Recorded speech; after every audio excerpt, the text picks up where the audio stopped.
Okay, garden update. Tomatoes are all doing alright. They got a bit frost damage when they're out in the other garden, but they haven't died. They're not wilting, so I think they should do alright. I've planted cucumber seedlings all along here, but they're not ready yet, of course. I'll put one little tomato in there. And now, recognise these? These were the seedlings that I had in those trays over there, and they're doing amazing. This is cauliflower, and then I've got cabbage and broccoli here. So yeah, since I put them in here and they stopped getting grubs on them, they started doing better. But since I put them in the garden, in the ground here, they're taking off. So looking good. I thought I can never have enough cauliflower and stuff, so that'll be fine for the next crop after the other ones in the other garden are ready. And I can fill up the gap. Now look what he's done. He's actually put the water in here for me, and then I'll show you outside. I love it. It's my happy place. He's actually got a tap connected. You can see under there, there's, see that black pipe? Yeah, that's connected to the same line as well. Wow, remember how he dug all that trench through here?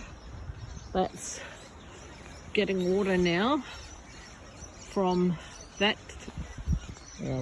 tank, and there's 4 of those. There's 3 more that way. Oops.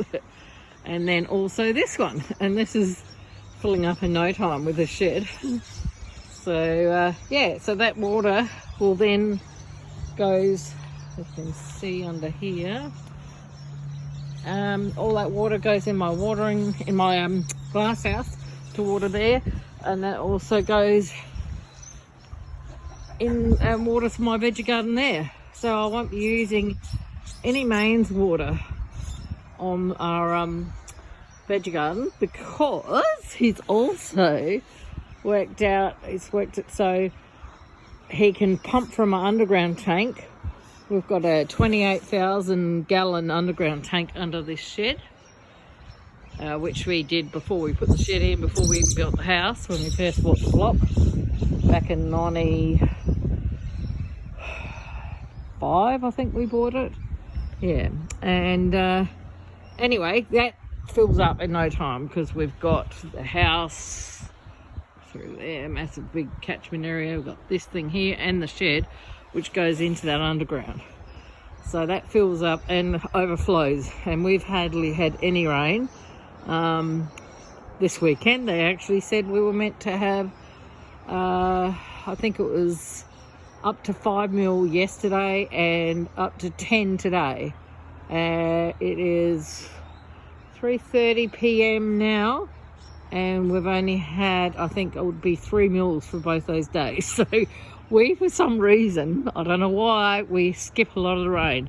We do get it, the ground is wet, but we don't get as much as other people. So, and even with that, we still have overflowing rainwater tank. So what was I trying to say? That the underground tank then will actually can pump up all the way up to those when they get empty, if we don't get enough rain, because it's only that little shed there that's going into these, and I pumped water up into that. Oh, I didn't pump, sorry, I had a hose and filled them up. Well, not all the way, the rain's done a little bit, but that little shed is not enough to fill them, but it's storage area, so that's what I'm happy about. So I've spent probably 2 days off and on filling up those tanks up there, and it rained probably a day or so later, and it filled up the tank again. So I can use as much water to fill up them as I want. Look at my beautiful chicks. Aren't they gorgeous? And we got that little beautiful boy there with his 2 girls. And over here I've got my big boy over here, is cute. I just gave him some scraps. Where are we? blurry on me. Oh, there we go. Isn't he beautiful? That's my golden boy. And then I've got the 2 hens with him just to keep him company. Beautiful.